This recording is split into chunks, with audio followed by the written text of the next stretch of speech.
YouTube. Is that what that?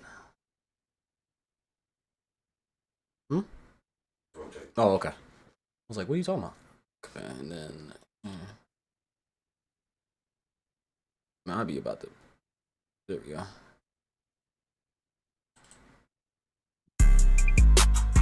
It's like our theme song now. That's pretty funny. Ooh.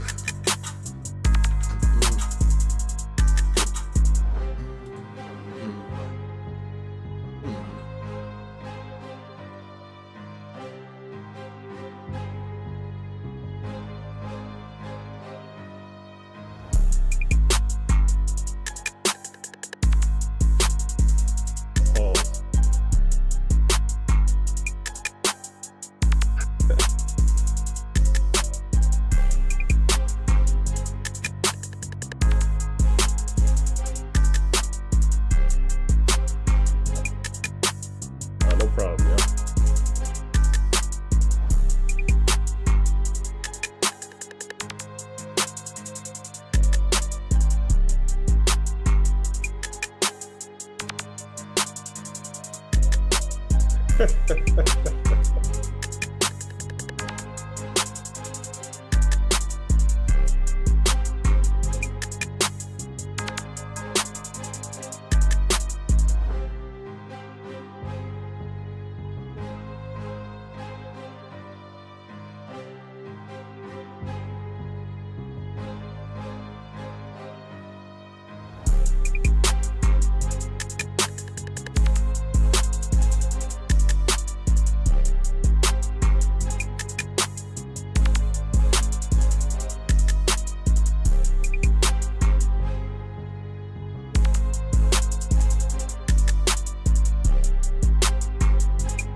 All right.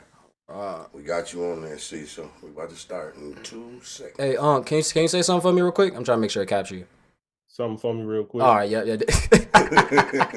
All right, you should be good. All right. You hear me on there too? You got your Twitch? They're picking up my voice. Ready. All right. When you ready.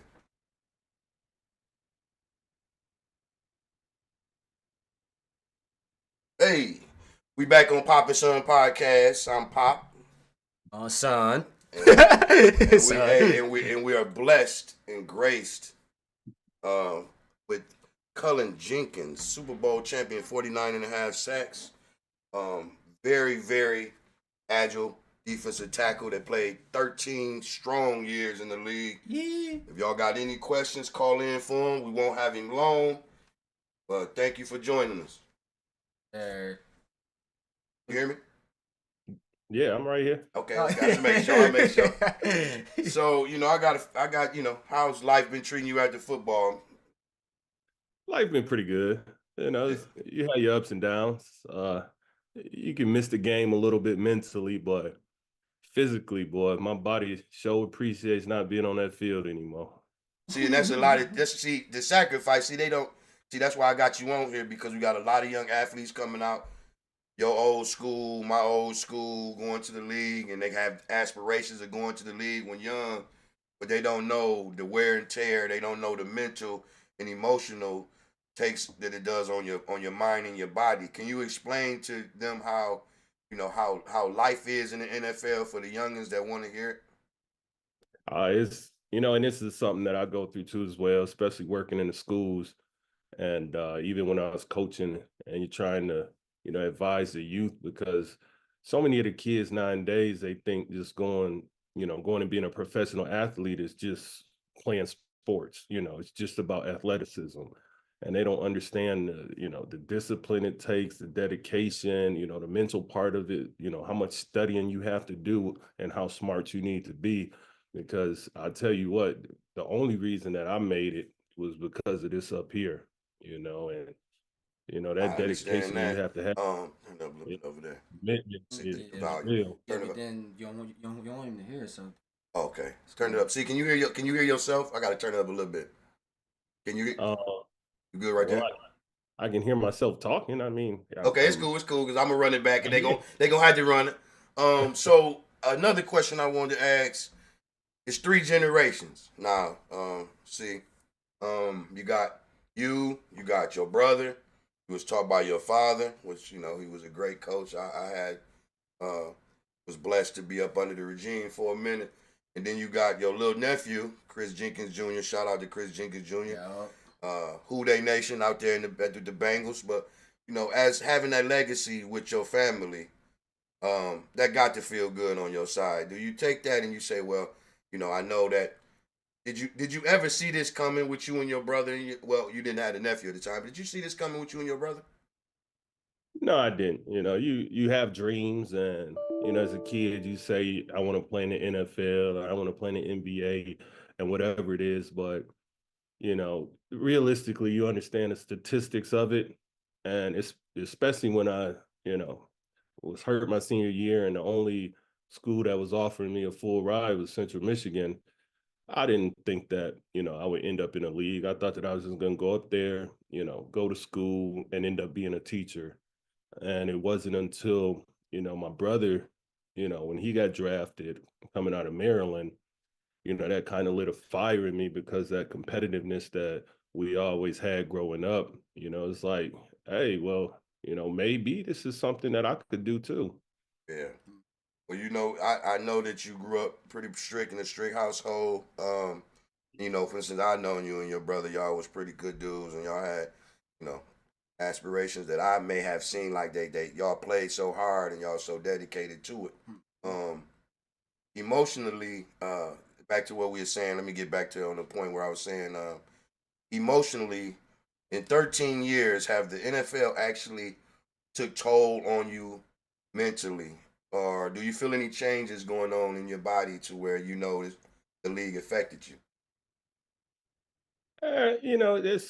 That's an interesting question. Do I think it took a toll on me mentally? Um, I don't know. What was the question again? Let me break it down. That's a yes. That's a yes. Yeah. That's a yes. Okay, I got that. That's a yes, everybody. Say. Yeah, Like I say, go ahead. 13 years in the trenches, it's gonna have some effect on you. I will say this though, I do feel blessed. I feel like, from some of the things I've witnessed and seen, from other players, I feel like, I'm blessed to have to made it out. One, to be able to walk away from the game on my own terms, and then two, to still be able to be in a mindset to, you know, just continue on, and then actually able to give back, and trying to, help the youth out to achieve their goals. Actually a big deal though because we have a lot of players nowadays who unfortunately don't who are forced to retire and who can't play their full year. So no, I definitely tip my hat off to you. 13 years sure. is a long time. That's in a the long. trenches. That's a long. I played football that's for lineman too. man. Listen, for That's a long anybody time. that don't know, and I know we got Cullen on for questions, but anybody that don't know, because I played a while from Little League, football does take a toll on your body. And this guy played 13 years in some places that I know a lot of people couldn't do. And his expectancy in the NFL, I know our defensive line was not 13 years, but he was blessed. Um, with that being said, have you ever? I got a couple questions. We're gonna get to the questions because the questions is good. So I got a few questions that people want me to ask you. So my homie Michael Brand, man, he say, do you think betting and gambling has affected the game at all? Yeah, I do. he try to say something without saying too much. We don't want to say too much, but y'all think because a lot of people ask about that. This is a guy that played in the league. That I know in his years, it's probably changed a lot since you played. I will say, I think the biggest threat to the games as far as betting, especially with football, because football is a lot different than basketball. Basketball, you've only got 5 players in the court, and compromising one player can really have a big difference in the game. Whereas in football, you've got 11 players on the field, and I think that it's not as easy to compromise a game, by just getting to one player.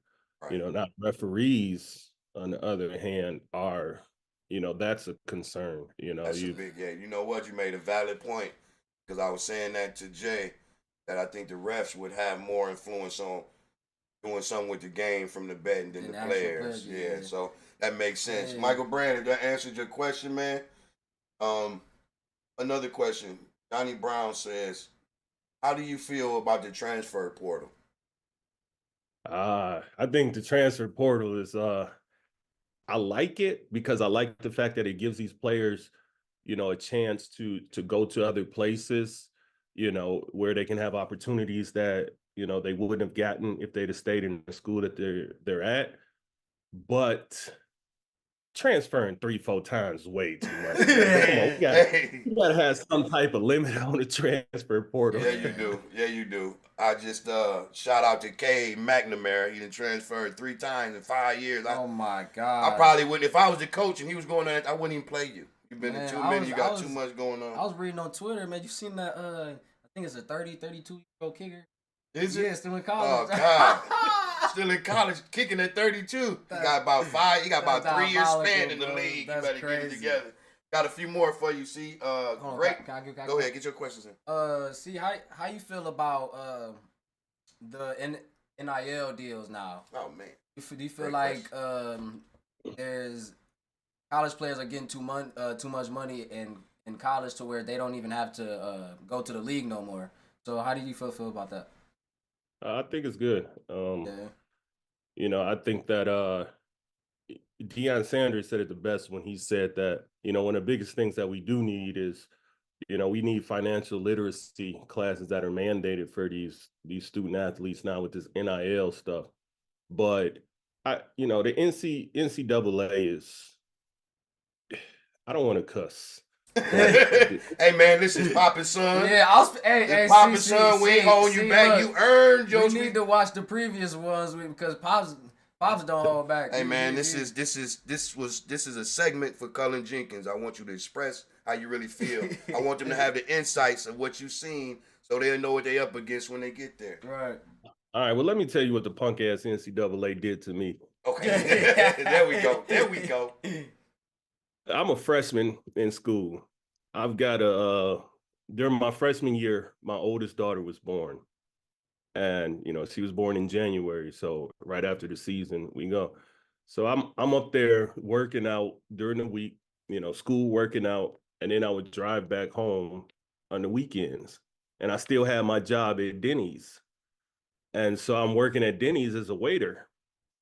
So I'm not biggest waiter y'all ever see. But go ahead. I was about to say, imagine see bring you some flapjacks. Yeah, but I got a kid, so I'm trying to have some type of job, some type of little extra income. I guess it was a rule that you're not allowed to work as a freshman on scholarship. Wow. So I got declared ineligible because my school had to report it to the NCAA. And then I got declared ineligible, and I had to pay money back to charity before I could be eligible to play. And, it's things like that where, people don't see that behind the scenes to where, man, I'm not out here. I'm at Central Michigan, and back then, the MAC was a lot, smaller than it is now. Now it's got a lot more recognition, but wasn't nobody giving us anything, That's what I'm saying. So I supposed to starve. Let my baby starve, right? And I can't play. I'm here for, you know what? When you put it in them terms right there, I kind of respect the NIL a little bit. because again, I'm giving my likeness, I'm giving my all on these Saturdays, and you're buying my jerseys. And I think I've been thinking since the Fab 5 days that the NIL should have been kicked in. I'm not gonna say nothing about the money. I'm not mad at whatever they feel like they should give them, but Yeah, it was always a reason they should have gave them something. Dad. But now you can literally you can see another team recruit a player and be like, "But I got this for you." Yeah. You know what I mean? To me, it's taking the love out the game. Hey, see, so Pops posted a little joke on Facebook saying that back in the day, NIL for y'all was like the coach would buy you some cheeseburger and fries. And you made Look, I'm not gonna say my coach's name, but back in college, we did like a camp. We helped out at a camp, and our reward for helping out in the camp was the coach gave us like $20 to go get Burger King. And he was so adamant about, you guys can't tell anybody I did this. You guys can't tell anybody I did this. Like, now they dropping millions. Hey, now they dropping you 10 million. You're like, dang, so my burgers? My burger wasn't worth nothing. Hey, I got so many people was asking, man. I got to talk to C, man. So I got some funny little questions here. Willie Jensen was asking me things like, okay, so we going straight with it, see, so he says, you rather go to war with Jason Babin or Clay Matthews? Jason Babin. That's your man. Hey. Jason Babin. Yeah. Babin a little crazy for real, And I love Clay. Clay my boy, but Clay a prima donna. Clay a prima donna? Oh, yeah, man. Listen to Terry Smith. Terry Smith say, Eli Manning or Aaron Rodgers? It's gotta be Aaron. I mean, I won a Super Bowl with Aaron, so. Yeah, so y'all hear that. It's Aaron Rodgers because he got that Super Bowl. Okay. Who was the team? I don't even know if that's a question, but it's a question. Who was the team you liked to play the most, where you thought you might dominate? Or it was like stat padding game. Yeah, when you went in and you said, I'm going to do it. He about to say the Lions. He about to say the Lions. No, the Lions. Do it. The Lions. Look, back then, the Lions' offensive line was terrible. It was terrible. That's what I had my only 3-sack game of my career against the Lions, and I had my only career interception against the Lions. Like, the Lions, they helped my career out a lot. Hey, well, we're in a new era now, so, matter of fact, I'm go Lions, but back then, I guess Mr. Jenkins was putting it down. Man, we got good questions for you. Who was the team, it's the same person, who was the team that you dreaded playing the most? Ooh. I know back then Cowboys used to be a battle.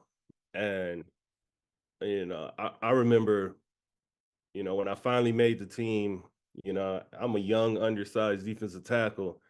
And man, they got Larry Allen and Flozell Adams. Oh my God! So put this. So you went against Larry Allen, the great Larry Allen. Yeah. Wow, that's classic. Yeah, I played against him, in Dallas, and I also played against him when he had went to San Francisco. Later on in his career. Rest in peace. Yeah, rest in peace to the legend for sure. 73. So what about? I had a question for myself. Who was a player that you went up against on Sunday and you said, "Damn, this dude is hard on the yard"?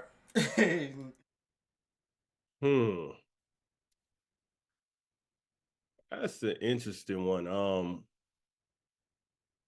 I know a running back that I can never get the visual out of my head is LaShawn McCoy. And I ended up being teammates with him later, so that was a relief. But I never forget when I was at Green Bay and we played Philly. I read the screen pass perfectly, and they dumped it off to McCoy, and I went out there. I'm squared up. he eyes me up, and this man hit a juke move on me so bad. I didn't even touch him. Like, I didn't even touch his jersey, anything.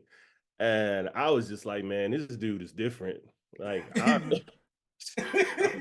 Hey, not built for this. hey, so yeah, I used to like his running style. It was more like he was hooping on like he was a basketball player with the ball, and I used to like his running style a lot. So I'm off the record with these questions. You got some more questions, Hank? My boy in the chat, see, he said, he said, about the refs. He said, why, why do they always ruin my parlays? Hey, you know what? That's another part of the betting thing that people don't realize is, just imagine being a player, in any sport, and you do something that messes up somebody's bet, somebody's parlays. Like, you see running backs that'll slide at the end of a game instead of scoring a touchdown so that they can run the clock out, which is a smart play on their part. But sometimes that messes up people's bets, and the backlash that they get through social media and through everything is crazy, because people be some thugs behind that keyboard. Yeah, They I get already know. I already know. Sorry, I had. That's why somebody was calling me. They were saying that they can't see that good. Oh, sorry, y'all. Sorry, y'all. I'm about to upload it later. Yeah, y'all. And that's when it's gonna look better. But the visual is good enough until I get it up there. As long as we on the other socials, we good on YouTube. Y'all hear? Y'all see it? Just ask questions. I see them over here. Any questions y'all want to pop in with Cullen Jenkins? Y'all let me know. I was wondering why he kept spamming me. I'm like, I never get Facebook Messenger calls. Sorry, see. I had got some more questions. Okay, see, so you know how after everybody was the Super Bowl, going to Disney World, right? Mm-hmm. See, after you won, what did you do after the Super Bowl? I went and drank. We popping bottles. Give me that answer. Hey, I'm telling you, listen though, drinking. So that's another question I got for y'all. So when you go out in the NFL, because there's a lot of stories out there, you guys drink that much? Off season, I would say. Yeah. Let's just keep it 100. Come on. In season, off season. Man, I drank the night before every game. Oh, man. See. But you say, listen, 49 and a half sacks. See, that is impressive. You went out and you had a job to do. I know, I'm going to speak. My mom ain't here. She probably cussed me out. But I remember her getting drunk the night before and going to Ford Motor Company and building cars. So people do it. So you did it. Yeah. It's no big thing. You had to be smart with it. I'm not going to be drinking up till, midnight, and I know I got a game the next day. But, you had some drinks during the day. Usually by the time we got to be in a hotel, 9 o'clock, we go to meetings. Some teams will do it earlier, 7:30 or 8 o'clock. So usually, you cut it off by then, and then you start pounding water and Gatorade so you can get ready. But, one thing for me is I hate flying. Absolutely hate flying. So I used to be on medications. They used to prescribe me with, everything from muscle relaxers to all type of stuff. And I would drink too, because I did not want to be awake on the planes, or I didn't want to feel the turbulence or anything. So I would usually start my drinking earlier on, to get through all of that. And then, especially if it's a away game, you get to the city, you have a couple of drinks, you head out. Some people go to malls, some people go eat, some, different things. Yeah, see, the first time, me and Pops went to AGT and we flew for the first time, man, we was shocked by the turbulence, and we didn't really know what to expect. The way I explained it to people, I say it's like being on a roller coaster, but like nonstop for a couple hours. And we was on the plane for 7 hours, which is actually crazy. When Man, we didn't even know we had crossed the timeline, but I was like, man, how long we been on here? They rolled the window up. I said, man, roll that shit back down. I don't like looking at it. You just got to figure, like, I used to be like, man, we go down, we out here. See, I'm going to tell this funny story real quick, because I'll be like, man, I don't know how you could have flew for 13 years. But when you're a kid, you be thinking, I used to always say, if the plane crashed, I'm going to jump off right before it hit the ground. And then my dad had to tell me, he said, stupid, the pressure going to kill you. But I was thinking I could jump right out, you know, but yeah, I don't know. 13 years of flying, you are great. We fly a few times, you know. Jaden flew on his own more than me. The great Michael Jackson didn't he like to fly? Oh yeah. So we're part of it, but yeah. See, so I didn't want to hold you too long, man. I got a few more questions for you. I got some in the chat too. Go ahead. See, I got two of them. My boy said you ever played against or with Dante Hall? Dante Hall, was he with Atlanta? Receiver? Dante Hall. Ask him who he played for. Who he played for, y'all? I think Dante Hall. And then second, I don't know if I want to ask that one, but let me see it. We ain't gonna ask, see nothing. Yeah, man. I was about to say.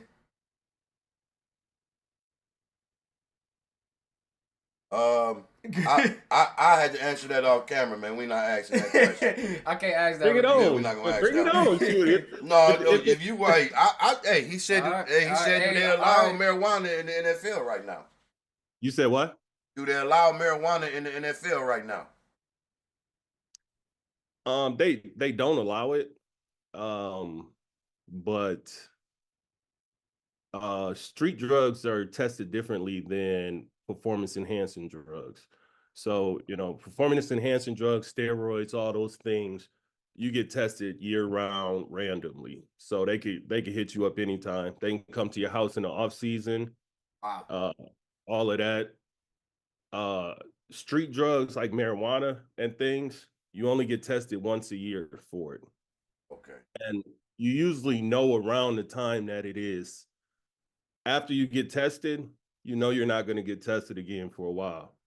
So basically, all you got to do is just be cool till you get tested, and then, you know, then. So you're trying to tell me the people that actually get caught for smoking marijuana just disregard? They just wild and they disregarded everything. Yeah. It's because you literally know. So all you got to do is cut off at a certain point. Make sure you cool during the off season. And hey, if you got to suck it up for 6 months, if they don't get you during off season workouts, then you know they're gonna get you during the start of training camp. So yeah, you just got to suck it up and stay clean. But once you get that test, then you can live life. That's understandable. Got any more? I got two more questions. I was gonna say, what's his name just got caught? Who's that you was talking about? They got caught with the. Jabril Peppers just got caught with some cocaine in his wallet. Yeah, and they had him in court. He admitted to having it. He was on Liberty Street in Ann Arbor. I understand it, but yeah, he just got caught. Went to court for it. I don't know. I want to explain because to the viewers that.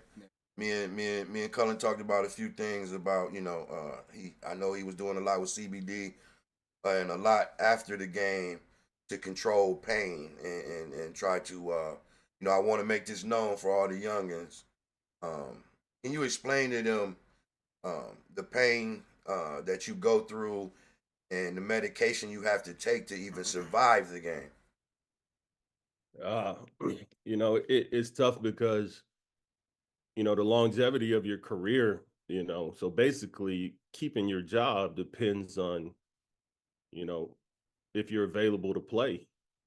And one of the things they used to always tell us is you can't make the club in the tub, being in the tub in the training room, and you got to play through pain, because if you're missing games, you constantly out, you constantly hurt, then they're going to find somebody to replace you. So, you have to suck it up through a lot of pain. And, sometimes, unfortunately, that leads to, taking pain pills, too much and doing all of those things so that you can make it through games. And, I've had times in my career where, I was taking stuff. I had a regimen. I take certain stuff before the game, go back in at halftime, take more to, so you stay in my system and keep me through that second half. And it's real. Yeah. It's a lot to football that people don't realize. It's not just people out there playing a game and then the game is over and they go chill and have fun. You know, you Cover time. you go through a lot. Dang. So if y'all didn't hear him, because I got some viewers that can't hear at the moment. Sorry for the miscommunication, but we'll see y'all see it definitely later on when I upload it. Cullen says that he had to take multiple prescription drugs to even withstand the pain because you got to keep your job. You always got somebody behind you that's working hard. So, I mean, again, when I say the longevity of 13 years of crashing and taking these pain pills to try to get through, nothing but respect for, Cullen and the NFL itself. But just like you say, being in the trenches as a defensive lineman and, dealing with 300 plus pounders every week, it's got to be, it's got to take toll on you. So for the youngins that hear that, I want y'all to know that it's going to take mad dedication and sacrifice if you want to be great. And I think Mr. Jenkins is great. Almost 50 sacks in his career is awesome. I know Green Bay loves him. They just honored him. I did my research on that.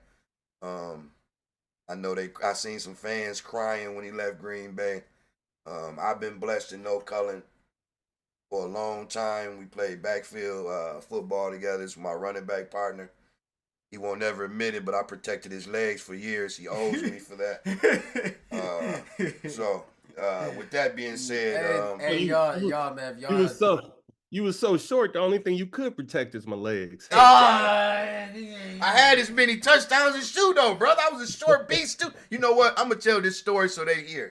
So one time we playing at Eastern Michigan and we in Little League, and the coach is his daddy, and the coach, Coach Jenkins would say, if he's in your way, run him down. We're in a double dive formation. We're on the 2-yard line. I'm gonna go in and make my block, but Cullen took the instructions a little too far and ran up my back. Yeah, I fell in the hole and I felt cleats on my back. Next thing you know, he's celebrating in the end zone and I'm laying on my face. Thank you. I might still have them cleat marks, but hey, y'all, man, if y'all ever see how big Cullen is in person, like, man, your dad ran in front of him, bro. But he wasn't always that big. Listen, let me tell you, I got another story I always tell C. Now listen, every year he would come back. We would have like the same kind of gear. Everybody's up top the same. But Cullen had to get his pants from other places like varsity. You're a freshman. Why are you wearing them 16-year-old pants? You're 12. We knew he was going to be big. Anyway, that's my guy. I didn't want to hold him too long. It's crazy how we get on here only for an hour. Yeah, I was about to and say. we almost on how many minutes? Y'all Zoom. We got 5 minutes left. We've been on here almost an hour. Look, Zoom trying to kick us because you gotta upgrade for extra time on Zoom. Oh, we gonna have to upgrade. But see, we only got like 5 minutes and 30 seconds. Yeah. One last thing I wanted to say before I get you out of here, see, man. Congratulations on all your success, man. I can't tell you all the time, but I tell you how proud I am of you, bro. I know where you come from. I know how hard you work. People didn't see they gonna see the glit, but they ain't gonna see the grime and and the grit that you had in it. They just see the limelight. But I'm gonna tell y'all something from what I know from experience of seeing and being around. Mr. Jenkins worked his ass off to get to where he at. Him, his brother, and his nephew. So shout out to the Jenkins family. Shout out to Cullen. Thank you for joining me, man. I appreciate this, thank bro. you. No problem. Thanks for having me, man. And we'll catch up later. Hey, y'all, Cullen Jenkins, man. Cullen Jenkins, Super Bowl champion. All right, see, we'll catch you. All right, y'all. All right.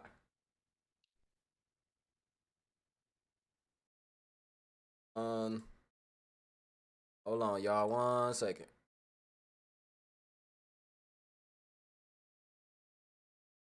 I'll record. Yeah.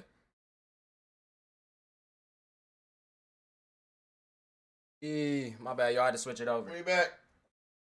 Anyway, we just had Super Bowl champion on there, Cullen Jenkins, man, 49.5 sacks, man. What a guy, man. I'm blessed to know him, man. Blessed to have been in the backfield with him as Little League friends. I get to call him my uncle. Y'all don't. He shared so many stories that I probably can't share, and I won't unless he let me. Because the NFL is a business. It's a business, y'all. There's so much other shit I can go to. And he'll be back on here later on. And, you know, when our podcast start picking up, get a little bigger, we're going to bring on more guests, man. Like I say, I talked to MC Hammer today. If y'all don't know, Kid J album comes out tonight at 12. Ooh, EP off the record out tonight, baby. Off the record, man. I'm telling you, got some nice features on it, man. Produced by Uncle Trick. No Fly Zone. Heavyweight. And you know, we appreciate y'all joining. I hope y'all learned something. I hope the youngins learned something about the NFL. It's a price to pay. That's how that's gonna be my words for this episode. Any type of fame, I'm thinking it's a price to pay, whether it be your body in sports, whether it be the drama and beefing in music, whatever it is, when you get to the top, and if you feel like you ain't even rubbed no bad shoulders or energy with anybody, it's gonna always be just like that. It's gonna always be that type. That being said, man, Poppin' Son, man, great episode, man. Next, well, I want y'all to go stream this album tonight. Man. Feel good music. You can play it from the first track all the way to the end. Make sure y'all get that. Kid J off the record. We on Apple. We gonna be on Spotify. We gonna be on YouTube. Even if you listen to Deezer, I don't know nobody listen to Deezer, but even if you got Deezer, we on Deezer. If you in jail, we on JPay. Listen to it in JPay. You can be in your cell like that's Kid J. I ain't saying that. Shout out to the brothers that got to do hard time, because, man, shit, I've been there, and it ain't easy. You know what I mean? It ain't easy. I have my sets in there. And I say we everywhere. I was blessed not to be, so... Poppin' Son, we wrapping up episode 4. Episode 5, we're gonna bring on some more. Nice quick episode for y'all. So we got some autism events coming up. CBS just called me today. They say we're gonna do we're gonna take our brand on there, which is The Love Is Different. My autistic 13-year-old son cares. It's focused on him and his sayings. Mm-hmm. And that should be what, Saturday? Next week, probably? Next week. Waiting on CBS to give me the date. But y'all gonna know it's gonna be dope, man. We're gonna promote our music, because we're still gonna be pumping the album hard, because it's a great album. Then we're gonna be promoting our clothing line, and everything is LLC now, so we own the clothing line. Saying we own the design. Mm-hmm. We own Kid J's name. And if you Google Diamond Cut Management, which is me, I'm tied with the No Fly Zone too. I got an LLC on there too, where my business is verified.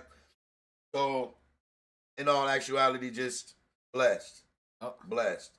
And I'm going to leave off of here by saying, nothing is done without God. See y'all next week. Y'all. Play some music real quick. The intro. Theme song.